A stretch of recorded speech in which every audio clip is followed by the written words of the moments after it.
everyone, and welcome to another episode of Good Time Gal. I am your host, Caitlin Peluffo. Thank you so much for tuning in. We have a fantastic guest. This week we have Sam Morril, who is phenomenal. He's a fantastic comic, one of the best comics in New York City. He just has a brand new special out. It's called Up on the Roof. It's free on YouTube. Make sure you give it a watch, a like, a comment.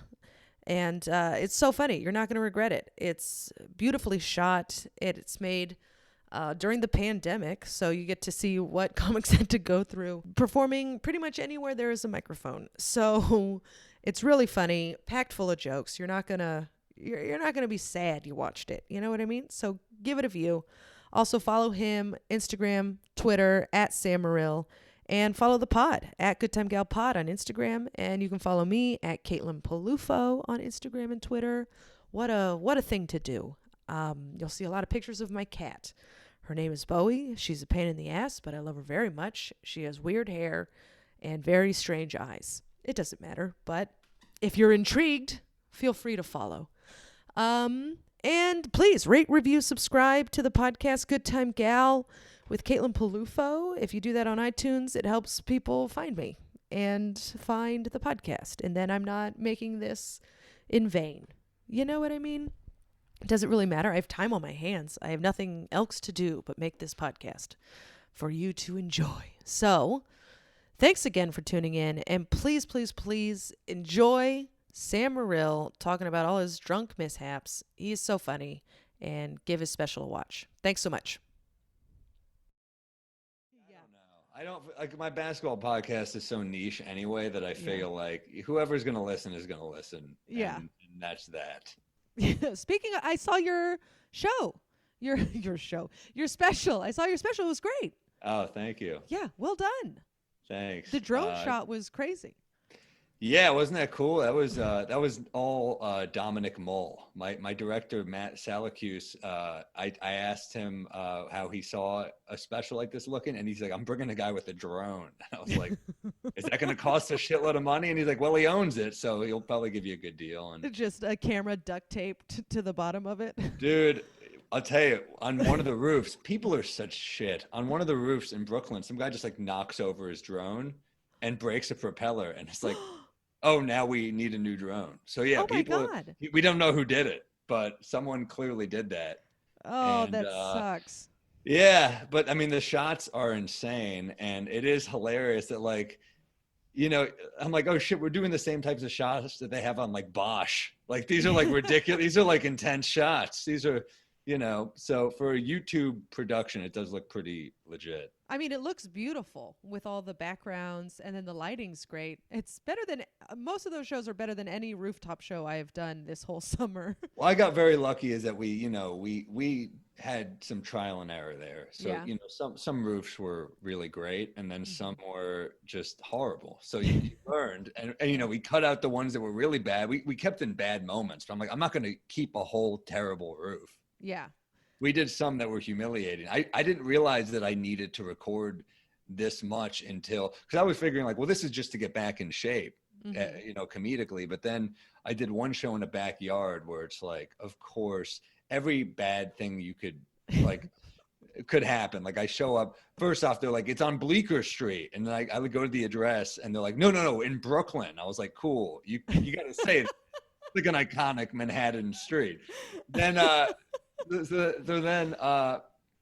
I'm with Rachel Feinstein, and we're like, all right, we'll keep the show going. We'll cab it there. So we hop in a cab. We get there. They're like, oh, it's not on the roof anymore. We got kicked off the roof by like some party people. So I was like, all right. You know, they're like DJing. So like, all right. So then we're in this woman's backyard. I'm like, this woman sounds like a hot sell. All right. We get there. The woman whose backyard it is pissed drunk. She's like heckling every comic. She's nuts. Then I was like, well, I got to use the bathroom. And they're like, well, she won't let you use her bathroom. So I'm like, okay. So they're like, well, why don't you just go to the this roof where it was supposed to be and find a corner? And I was like, this is comedy in 2020. I just pee in a corner. I go back down. She won't let me in. She's like, fuck the patriarchy. And I'm like, that's me? The patriarchy made pee on the roof? All right. So then finally she's like, all right. They're like, no, he's funny. Let him go on. I was like, all right. So they're like building me up to her. And then of course I go up and eat shit on her show. And it's like a terrible crowd. They're giving me nothing until she starts heckling me. And I just start fucking hammering her. And it's going really well. I start turning the show around because she's so annoying that we can all bond on how much we don't like her. Yeah. So I'm just leveling her to the point that she comes up on stage and grabs the mic from me and says, everyone get the fuck out of here. And I'm so mad that I don't have it on tape because it was such a funny interaction. All we got is her grabbing the mic from me. So, and of course, and people were like, you should have like put up a fight. And I'm like, it's her backyard. What am I gonna wrestle her for the mic? And people are booing her. So it was like a funny moment. And that's when I realized, I got to start recording these sets because the ugliness is unlike anything we've seen in stand-up. We're used to having these demands like, I need low ceilings. I need like people sat close together so we can hear the laughs. And now it's like, it's the Wild West. So I realized, let me record the shows. The roofs were the most consistently good because we could kind of control it the most. And there was a problem every night and so getting, funny. I mean, the mic goes out on like every roof. There was a part of the special where we just show that's just something we have to deal with. You know, we're not used to this. We take a lot for granted. I know, right? It's also funny that like that woman, like she humiliated herself and she will remember that forever. And you will probably forget about that in 2 weeks. Like, one of her friends, she totally doesn't think she did anything wrong. She was, I could tell she wasn't one of those like drunk people who was like, I messed up. She was one of those like, hell yeah, I took his mic. Like God. Cause I posted the video being like, this woman grabbed my mic, like comedy 2020. And one of her friends was like, you will get sued for defamation and libel. And his name was like Lil Ricky. And I was like, I feel like you're not a lawyer though. I feel like it's not like Lil Ricky Associates or whatever. But yeah, it was so dumb. It was but it also was like, okay, well, I got to start recording these sets because even if I don't do a special, because I didn't think I had enough material for a new special. And then, you just keep kind of working stuff out. People were saying, man, it's so cool that you did this in a way that like jumped around. And I was like, I didn't do that as like an artistic choice. I did that because I could not do a straight set well enough just because of how rusty I was. Yeah. Oh yeah. You definitely feel the difference. I did like one headlining weekend in 6 months and I was like, I'm bringing my notes on stage. Oh yeah. You remember the jokes, but you don't remember where they go. And then you just start talking and then you're like, crowd work. I don't know what I'm doing. Exactly. It's so crazy that we're all so used to doing this every night. People that don't do this don't understand. It's like we're doing stand-up every night. And then you all of a sudden like, did I just take 4 or 5 months off? Like it's like coming out of prison and being like, I guess I got to do a thing again. I don't know what I'm doing. Like I've never, my whole family has given me shit that like, you would never take more than like a night off ever. And now like they knew I was going insane. I was going insane. Yeah. Were you doing Zoom shows? I was, but it's just not the same. It's just ridiculous. Like people were like, will you do Zoom shows after when the pandemic's over? And I'm like, why the fuck would we do that? Yeah. Would you have sex with a sex robot if a real woman would have sex with you? Probably not. With your wife sitting next to you. You're going to do that? Yeah. No. I would do it for a lot of money. Exactly. The money is the only, like, I get it if it's like a corporate type thing. That makes sense to me. But like, or if you want to just do a Q&A and interact with fans or something, that's like a more safe way to do it. Also, like, I think about all the times I did meet and greets after shows and like, was I trying to get sick? Yeah. You're just like, yeah, let me shake a bunch of hands.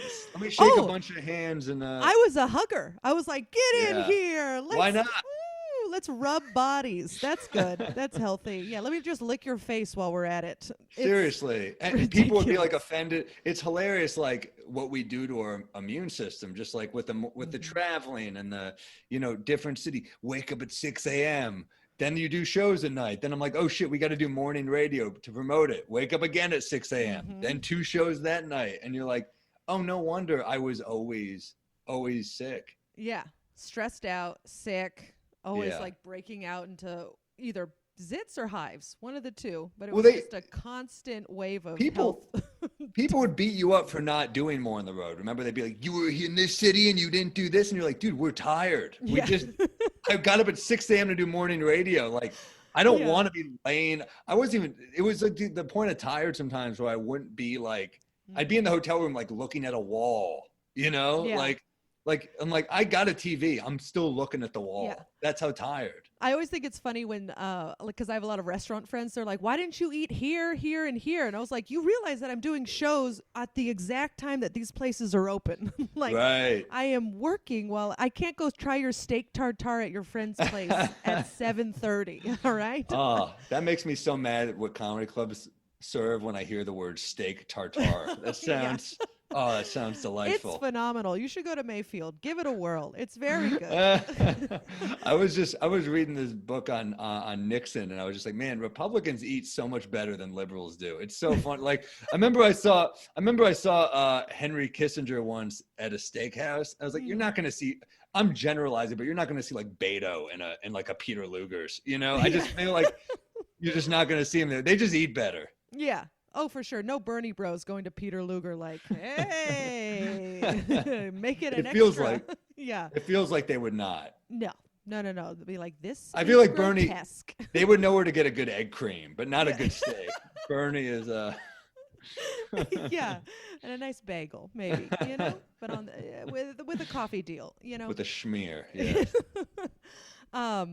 Well, this is technically a drinking podcast. Sure. Do you drink? Do you still drink? I do. Yeah. I my go-to. I mix it up. I have a girlfriend who doesn't drink, so I try to sometimes.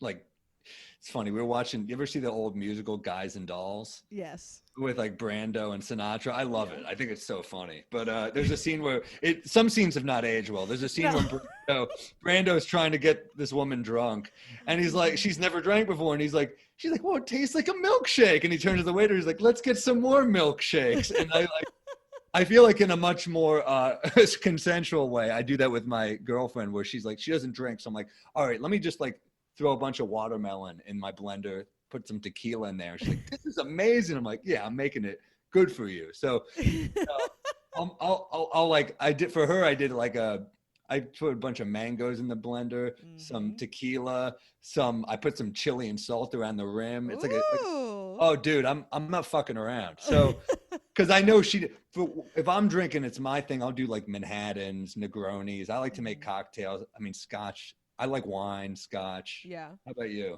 I am Negroni. You hit it on the head. So good. I mean, I love it. I used to bartend, and that was after when I was done with my shift, it was a big one, but I made it, and it was just for Caitlin.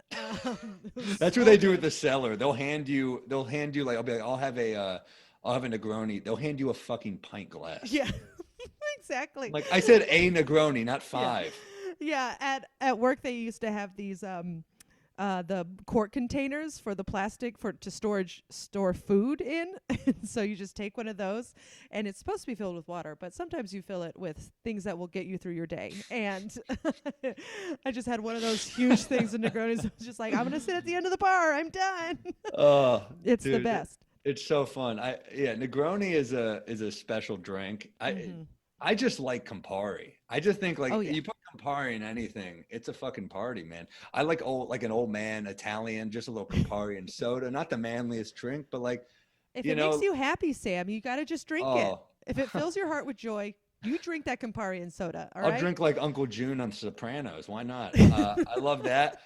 I love vermouth. So like I mean, Manhattans are like kind of my go-to because they're just fun to make. Yeah, you get to muddle stuff. That's fun. It's funny. After my first hour special at Comedy Central, Amy Schumer produced it, and I come back to the green room after I got off the second show. She had someone make us all like the best Manhattans. It was like 10. She just knew I liked Manhattans from like hanging out with me, and she's like, everybody's drinking Manhattans because that's what Sam drinks. And I was like, oh yeah, I guess I do drink a lot. You're like, these are all for me, right? Okay, got it. That's one of my favorite. Do you ever see Bullets Over Broadway, the Woody Allen movie? No, I have not. It's like, I think it's his funniest movie. I think it's Yeah. like I think it's like one of the funniest movies ever. But Diane Weiss plays this kind of like washed up actress. She's Helen Sinclair is her name, and John Cusack is this playwright who's in love with her, and they're at a bar, and she goes, two dirty martinis, extra olives, and he goes, oh, how did you know what I drink? She goes, you want one too? 3 dirty martinis, extra olive. Classic. It's Classic a classic joke. bit. Classic bit. Yeah, that's so good. Have you ever had an Aperol Spritz? They're great. Oh my god. They're so good. Yeah. Yeah, I don't even wait for summertime. I just drink them. I just drink them. They're so good. I was out on my birthday and we stopped by the cellar, you know, and you know, we have to drink on the street now. So Liz, who runs the Comedy Cellar, comes out with a bunch of plastic, like this big, just plastic Aperol spritz. We're just walking down the street sipping spritzes. Very nice.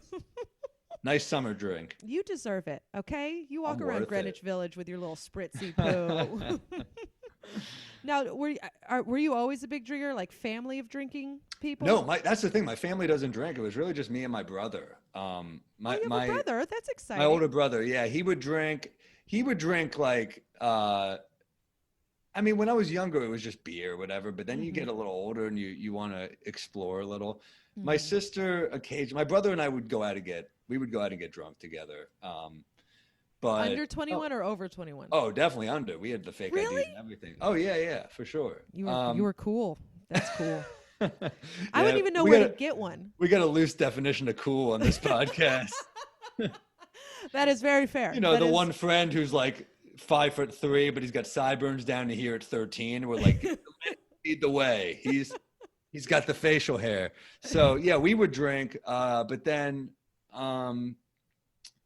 yeah, I mean, I want to try everything. I think I was like the way potheads like pothead paraphernalia. I was with drinking, I think, and I just wanted to drink. Yeah, always me and my brother. My dad will have like half a gin and tonic and be like, "Well, I'm good. I'm spent." My mom will have like a quarter glass of wine to be shit faced. I mean, my mom's a petite woman and she doesn't drink, so yeah. No. So that's because you can throw them back, if I understand correctly. Not anymore. I feel like I've gotten worse. I feel like back in the day. I mean, also it takes nothing to give me a hangover now. Yeah. It's just like nothing. So I try to be careful. And I can't really. I feel like my friends can handle so much more than I can. Jews are not blessed with the drinking gene. You know, like the Irish can, I know it's a, you know, I'm generalizing here, but it's true. I think the Irish really can drink. I'm not, I know when to walk away usually. Oh, that's good. That's the most important thing. I mean, so there's you don't nothing black worse. out? There's nothing worse. I mean, I have, but like, I mean, shit, is this a Senate hearing? I have, but, you know, not these days. No, I'm much better about that. I mean, you just have to. I mean, you don't want to be that. You don't want to lose complete control anymore. I mean, I remember, you know, I was just out with my friend recently, and he was just such an obnoxious drunk. I was like, I don't want to be that guy. Yeah, and also when you're older, your tolerance for obnoxious people are just. It's gone. Time is the most important thing to me. I just don't want my time to be wasted anymore. So I want to have meaningful conversations and interactions. I don't want to be around someone who's just like, I'm like, you're not going to remember anything I say. I don't like that. I don't like the whole, like, I have to now retell. I don't like repeating myself. So I'm not a big fan of the drunk for sure. I mean, I'm definitely like, you also do bond with people. I understand the value of like drinking. Like I've had a lot of late nights with comics where we just get hammered and it was a great night. But, you know, I think you gotta find your crew of people that drink with you the right way. You know, yes. I've definitely been out with that friend who's got like a temper. Oh, And, no. I had a friend when I was younger. He was like God. a fucking, he was like a fucking, I mean, I feel bad for him. He's got like a fucked up childhood. I mean, he's like an odd dude where he was like a chess prodigy as a kid. He was number 2 in the country. What?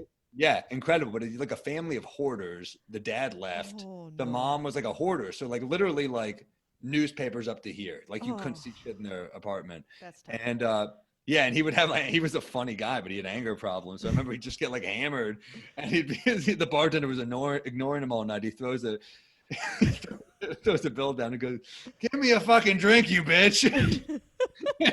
As he says it, he falls into his fucking face, and she goes, "Get him out!" And I was like, I mean, it's not funny, but you can't call the bartender a fucking bitch, even if she's being rude to you. What's wrong with you? And then you're associated with, like, she's looking at me. I'm like, I didn't say it. I don't condone this shit.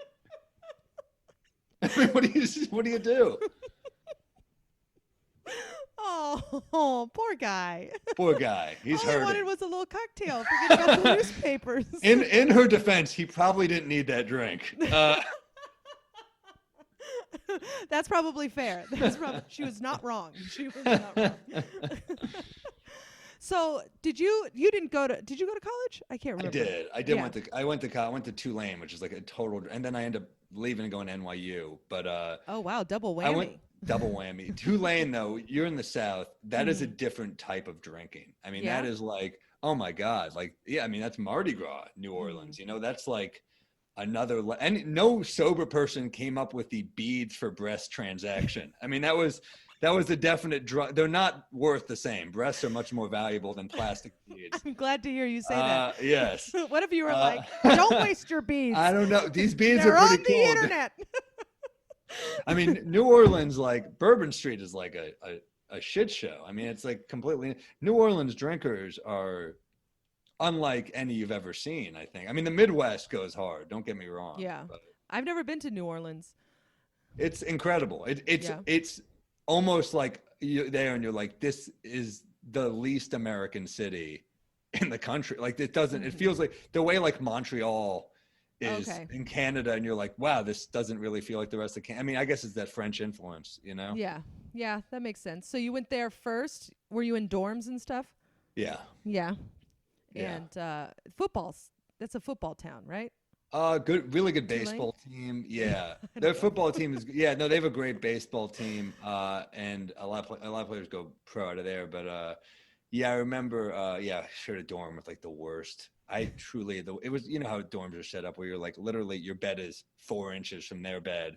He was like the kid getting hazed in his frat. So he was. Oh no. Yeah, he was, and I still remember. I hate that Sean Paul song, like "We Be Burning, Not Guns." You know, I hated that because that was his ringtone, and he would just leave it on ringer. It would wake me up all night.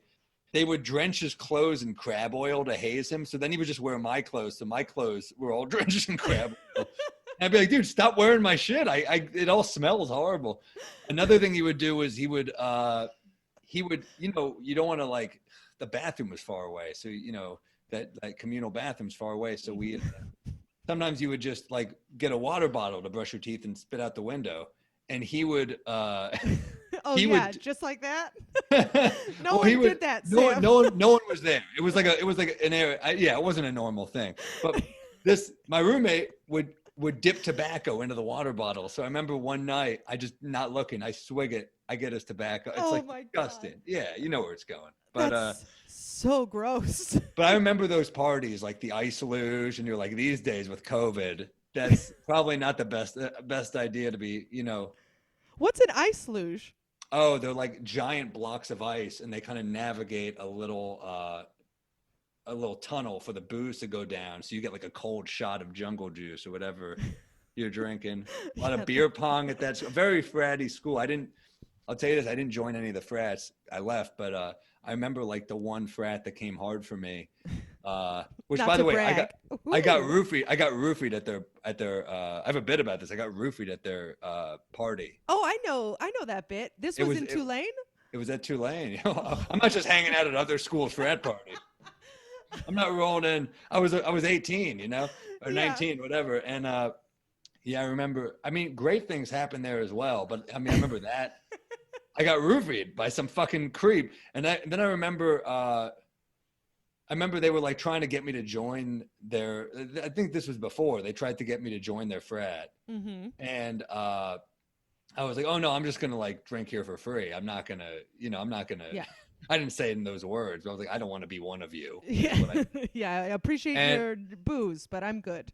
Yeah, and I thought they were going to kick the shit out of me. They were like intimidating guys. But then the funny thing is, like, you go to all these different frats there. One of them, so this guy, Joe Schwartz, who's an agent at UTA now, great guy, really, really nice guy. He was a senior when I was a freshman, and he loved comedy. So he would drive me to open mics. He he was a great guy. I still chat with him occasionally. And he, we became buddies. He like stayed with my family and stuff. He's a good dude. And we went to a frat once. I've never seen someone this good at beer pong. Like, something's wrong with him. We just entered, like, we're like, let's join their tournament, their beer pong tournament. And and it was weird that I was there. Like, I needed to be like, they're like, he's with me. And they're like, all right. And I was okay, but he didn't miss a shot.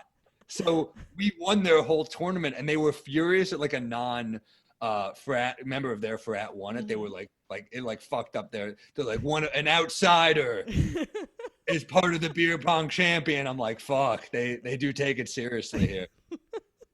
And then anyway, they talked to me about like joining a frat there, and I was like, oh, I'm gonna go pursue stand-up, so I'm not gonna do that. I'm gonna be a stand-up comedian. And they were like, all right. And then I did a show years later, an ambush show at Manchester Pub.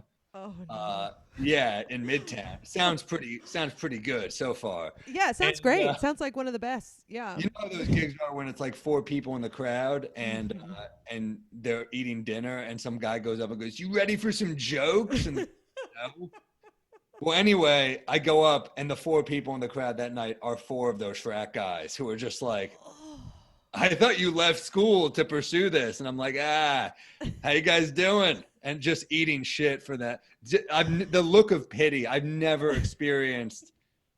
Like, I'd much rather be hated than be like, you poor. I remember I used to hand out flyers on the street for like hours, and I would hand out the flyers. I remember a woman walked by me and she goes, "You poor thing." And I was like, just fucking call me a loser. Just like, don't like, that hurts so much more that you pitied me. Yeah.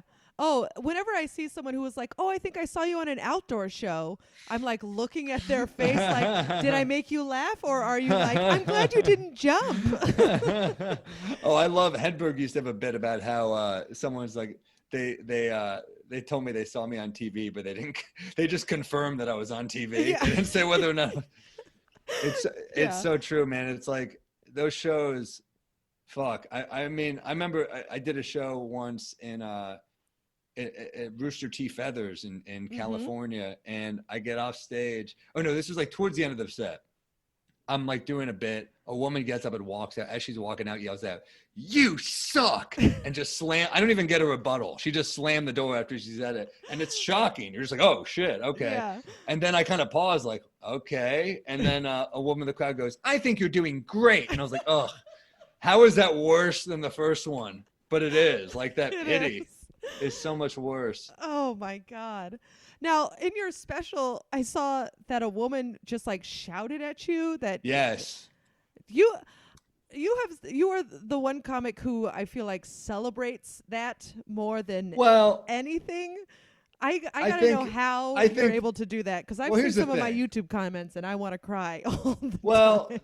I think for this special, you kind of have to embrace the ugliness. And by that, I mean, like, the mics going out, the people on the street who say rude shit to you. Yeah. I mean, I'm literally just telling a story about a bodega owner and a crackhead and like how they get along again. That was like my whole thing about how New York's back. And I'm like, I don't think it's an offensive story at all. And this woman overhears it and she goes, you're offensive and disgusting. I don't know if you're a comedian. She called me an incel, which I was kind of like, I guess she looked at my eyebrows. That's easy to tell. But then we looked it up and we're like, people who think they're smart but are really dumb use the word incel as an insult all the time. That's like a common one they use. And because she was the type of person who would just keep hammering me with insults, and I was like, all right, but just tell me. I just kept saying, tell me why it's offensive. I'm just curious. And she just would ignore me and go, enough, incel. She would just keep insulting. So I'm like, so you get to just insult me and I have to just like, it's such a classic like that caricature of the far left where they're just like, I'm offended. I get to call you names and you can't say anything. It's like someone who's just been coddled their entire life and has never been challenged on any of their views in any way. And I'm just like, I'm asking you so politely. I thought it was such a reasonable conversation, but a lot of people have asked about exactly. A lot of people were, and it wasn't even like a bit. I was telling an anecdote. It wasn't like I was like running material. She like someone overhears an anecdote you're telling, they're like, you are fucking horrible at your job. And that's a section that I had some reservations about at first, and then I was like, no, it's pretty I think honest about the moment we're in, not just the pandemic, but just the comment culture that we live in, where people just feel that they can just insult you like you're not a person rather than have a conversation with you. Like even in politics now, it's like, it's not about having any nuance. It's about dunking on your opponent. And that gets the retweets, like, so that's what we've like grown accustomed to, is treating people like they're not people. And I kept it in, especially because a moment later, a woman's like, oh, I love your comedy. And I was like, that's fucking New York too. It's like, you just get hit in the face and then someone else like helps you back up. I love it. I just love that she was like, you shouldn't be a comedian. You're like, I'm a professional comedian. but nothing, the thing is, nothing I could have said would have changed. It's like, there's no reasoning with that person. It's like when you're watching cable news and you're like, well, none of these people's minds. I've never heard on Fox or MSNBC one of the talking heads go, I never thought of it that way. Like they're just so ready to destroy someone. And people you don't even know. That's kind of my issue. Like it is kind of like, it is the mentality. It's weird that she has the mentality of a victim, but what she's doing is actually bullying someone. That's the funny thing, is like, she's convinced herself that she's some sort of victim, but she is not even having she attacks and then just goes like, instead of being like, that's not my type of person, which by the way, she did it because of, she thought she could, do you think she does that to like by the way, the story's about a crackhead. Do you think she's approaching a crackhead? Oh, like, you're going to smoke crack? That's nice. Go home and take care of your kid. You think she's doing that to that person? No. She's doing it because she feels safe with me. And was that even a show? No. We'd done a show on the roof. We had just done a show on the roof, and we were downstairs. So she just called out to you just because she overheard you having a conversation. She overheard me talking to the camera, and she goes, just so you know, if you're a comedian, you're like, you're not good. And I'm just like, all right. Because she's the barometer of good comedy. A person eating a $30 entree on a sidewalk. Clearly, you know what's what. It's such a place of privilege, like that type of takedown. It's like, oh, like something in this city was not to my liking. Let me shit on it without any. Like, I always, with hecklers, I think I'm pretty patient. I think I'm like, maybe younger me would have been a little more combative, but where I'm at now in my life, I'm kind of like, why do you think that? I'm generally, I think that's more interesting. And it actually sets up the show better. Like, even a guy came on stage, and by stage, I mean like floor now. He walked into your space. My space, my safe space. Yeah, your bubble. I was in Jersey, and this guy just like walked, and it's funny, I got a lot of shit because the guy who does my videos wrote that he rushed the stage. People were like, he didn't rush. He kind of did. It was off camera, but he was like walking so quickly toward me that I was kind of like bracing myself like, shit, am I going to get hit? All right, he's a big dude. Oh, great. Here we go. And then he just like, he was very like stern with me. He's like, "Ugh." And then he like looks behind me for a bit. He's like, there was an exit here. And I'm like, there's no exit, dude. There's no. So I asked him a couple of times, are you okay? Like, I usually ask people if they're okay because like we've all had too much to drink. I'm not just trying to fucking, as they say, dunk on someone who is clearly in a bad place. Yeah. I usually do it either in a more playful way, or if they're a real dick, I'll do it. It's not like I'm just going up and poking people like, hey, oh, you had too much to drink? I want you to have a good time. This dude was so. I think there's like, in her mind, I think we all go to where we think there's justice. And maybe that's where she thinks, like for comedy, such a big part of comedy is justice. Whereas like, was justice served on this joke? Was that unfair what I just did? You know what I Yeah. mean? Like, Mm-hmm. I hate to speak, but like I'm from a family of lawyers, so that's like, and a lot of lawyers became comics, right? Greg Oh Giraldo, yeah. Dimitri Martin, Al Mm-hmm. Lavelle. It is funny. You're like, well, I'm trying to make an argument, Mm-hmm. Yeah. and You're arguing your uh, case. Yeah, which yeah, is just your exactly. opinion, you know? Yeah. It used to be about white collar crime. Now it's about buttholes. Yeah. So either way, I'm trying to sell a point. That dick is guilty. Oh, That's the name of my album. that would be so great for like an ex-lawyer. Yeah. You have been like punched multiple times. I remember Yeah, I got punched yeah, that's true. I That remember happened the in Carmen Lagala Seattle. one. That wasn't a punch. That was a pint glass over my head. Okay, so there's 2 times. The first time I deserved it. This time I didn't deserve it. This was a crazy guy. What time did you deserve it? Well, okay, this was years ago. I was a young comic on the road. I was like 24 or something, and I met this woman after a show, and we're at this bar, like a tiki bar, and I they have a bit about this, and I got this as part of the closers, where it's I was talking to a friend, and every like 30 seconds she would lean in and go, "She's not interested in you. She could do much better." And I was just like, okay. I just like kind of laughed it off the first. Her like friend 5 was saying that to you? Yeah. And I was like, well, she's talking to me. What the hell is wrong with you? And like every 30 seconds or so, she'd be like, she's like, you're not very good looking. And I was just like, at a certain point, she had a lot of plastic surgery, I could tell, which is, if I can tell, it's a bad sign, because I'm not looking for that. And you're also probably a little drunk, so. A little drunk, exactly. So I had a few in me, and I said, get some more Botox, you lizard. And the comic I'm with, laughed his ass off. He starts laughing hysterically, and as I turn back, her boyfriend just decks me. Oh no. And luckily he was a big dude. Luckily it wasn't that bad. I just iced it and I was good. It wasn't but I was like, damn, I just got hit in the fucking face. It's always good when you're drunk though, because you're like, it definitely doesn't hurt as much. No, you bounce back immediately. Yeah. Like I've done a few flavors. You feel like the Terminator. You're like, you're like, whoa, I'm superhuman. Then the next day you're like, fuck. Yes. I've fallen before. I went through a phase where I was like, I'm only wearing heels when I go to bars, which is a nightmare. You should never do that. And I have fallen, rolled my ankles, and I just get up and I'm like, nope, got to keep the shoes on. Here we go. And then the next day, just swollen ankles. I remember I had bruises on my hip from just falling into a wall.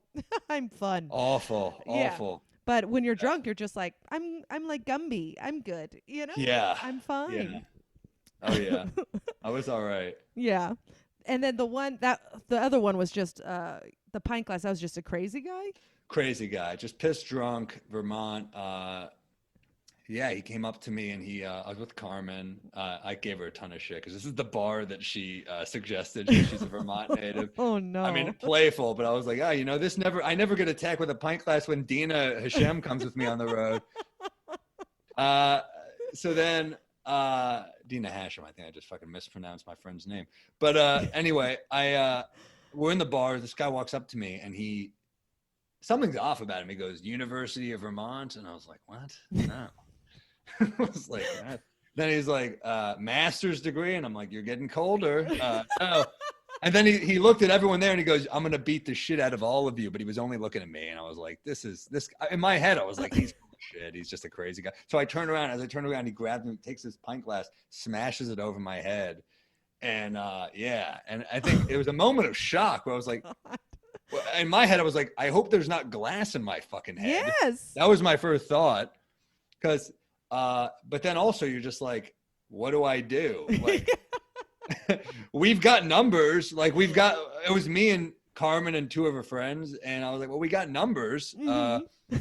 Me and 2 of the guys stood up, albeit slowly but we stood up. I guess we're standing. But here's the thing. I had a tripod I always would record this. I had a metal tripod in my thing. So I was like, I could fucking beat the shit out of this guy with the thing. But my first thought was, he's clearly insane. Yeah. He might have a gun. This is fucking Vermont. Yeah. Like, I don't trust these Bernie bro motherfuckers.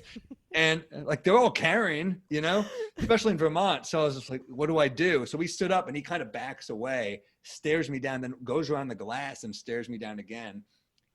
I did do this before they called the cops. I yell out, "You all heard him call me Jew boy" before he did it. In my head, I was like, let's up this to a hate crime. And they called the cops. The cops get him. He went for the cop's gun. Oh my God. Yeah. Apparently he was hoping for suicide by cop in his drunkenness.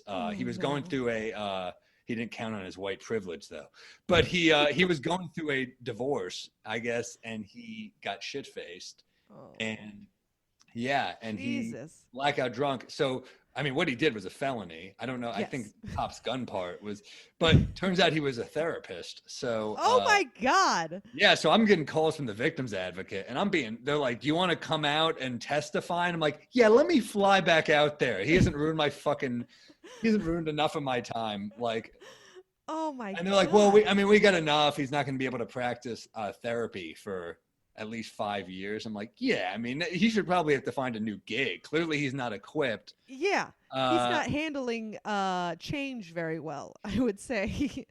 But they're like, yeah, I mean, I was kind of like, well, does he feel bad? I'm trying to get a gauge on this. I'm like, he should feel bad. Yeah. And they're like, yeah, he feels bad. I'm like, all right. I mean, I don't, whatever. You should get a little bit more than that, than just a feels bad. Yeah. I'm sorry. Cool. Yeah. I feel like I say that all the time and I didn't smash a pint over people's head, but yeah, it was funny. Wrote a note. Yeah, it was funny that the bartender was like, this next round's on me. And I was like, yeah, no shit. What do you think? I'm going to fucking be like, yeah, I should have, let me settle up here. Yeah.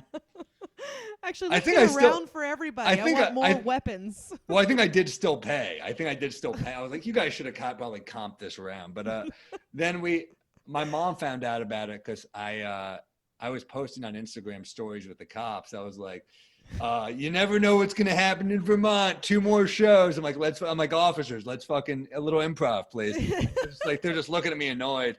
And my mom called me like, what the fuck? Like and I was like, I'm okay. But like, of course, I'm talking to people like Phil Hanley, my buddy's texting me and he's like, don't go to sleep because you can't go to sleep after a fucking don't go to sleep after a concussion. And I was just like, whatever? Like, I can't ever go to sleep?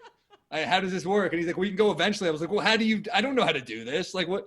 So I stayed up till like 4 to make sure I was okay. It was like a mild concussion. It wasn't that bad. And oh my God, you were still doing improv with a mild concussion? Yeah, I was shooting the breeze. And then I was doing material about it on stage the next night, and they were very much proving they were cool. They were like, we get it, we're with you. They're like, let's prove that.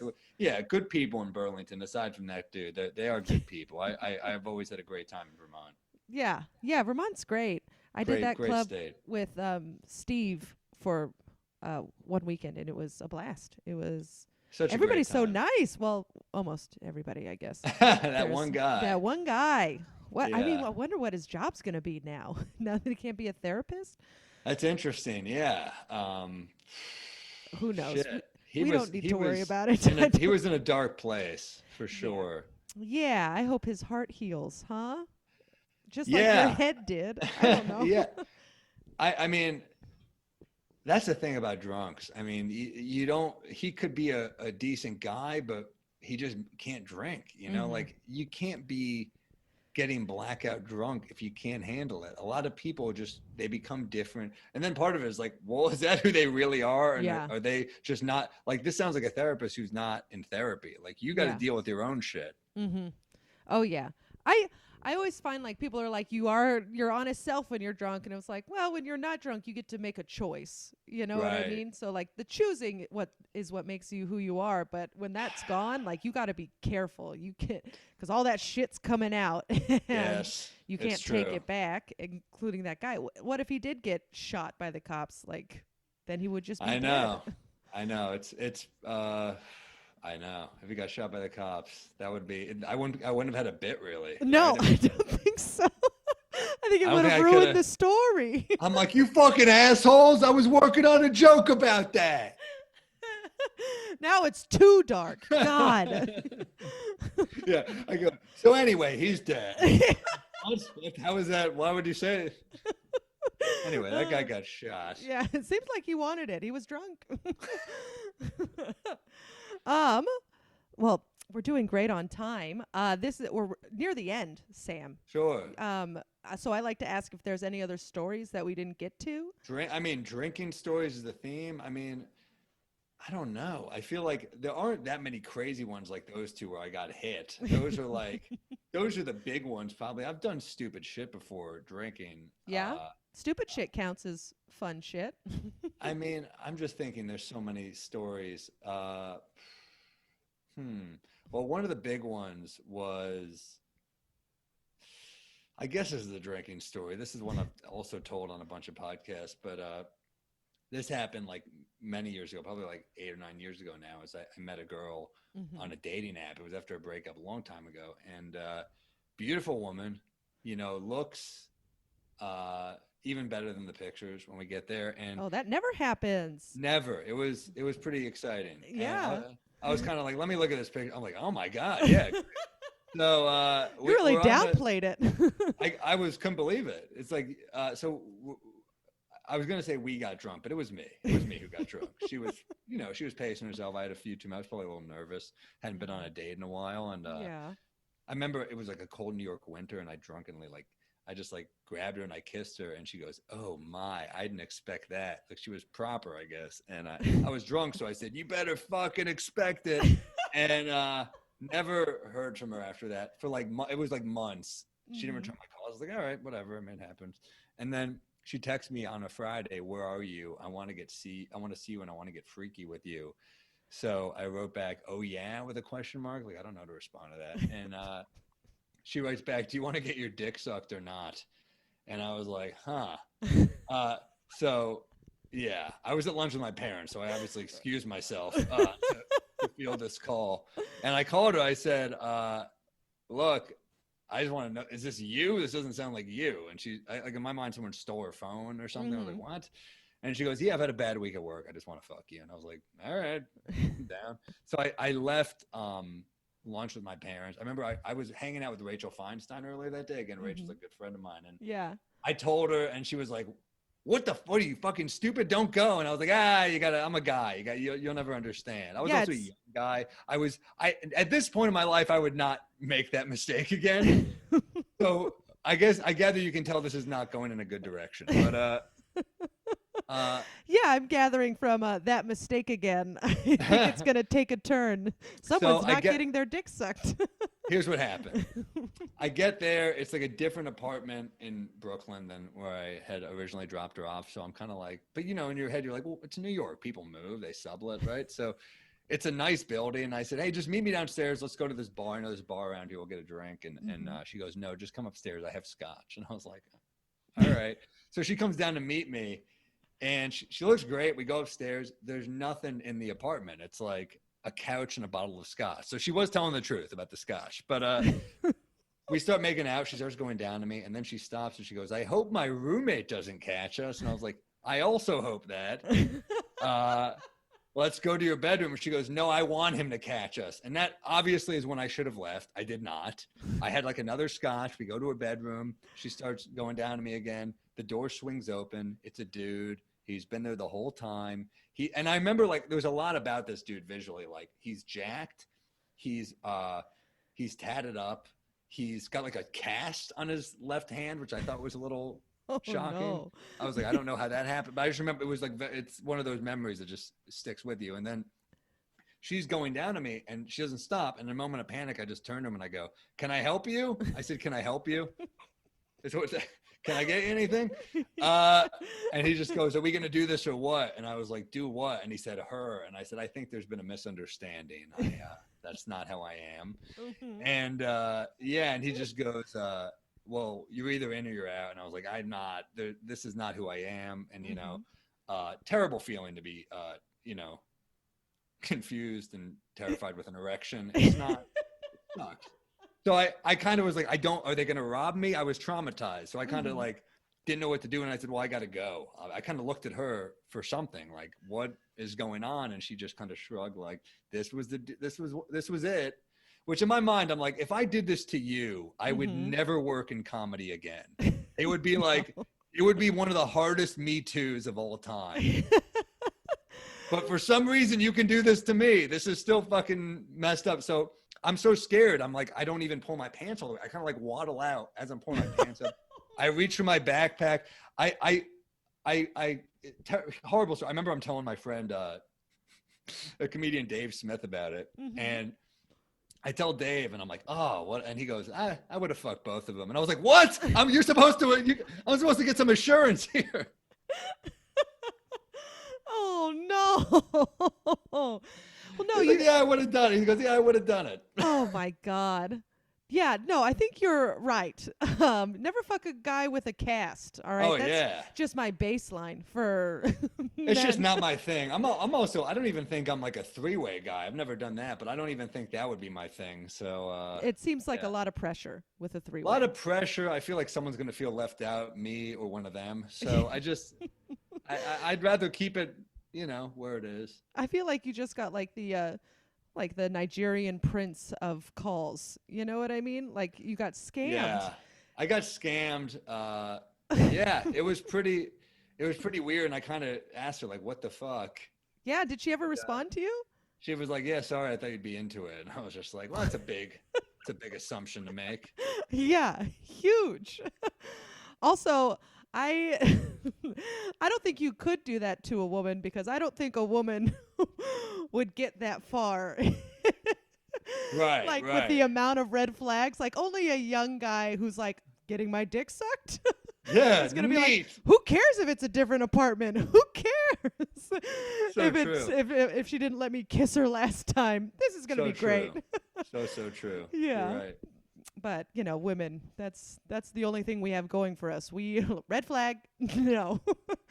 Women can sniff them out better than we can, but that's also because that's your whole life. Like I don't even realize the shit. Like men, that is male privilege that we don't know all the shit that you guys have to have, to sniff out. Really, like I didn't think about like getting in an Uber I didn't think that. I was like, well, you'll be fine. It's an Uber. There's a tracking thing, but they could still do something hard, So things that it took me too long in life, admittedly, to realize.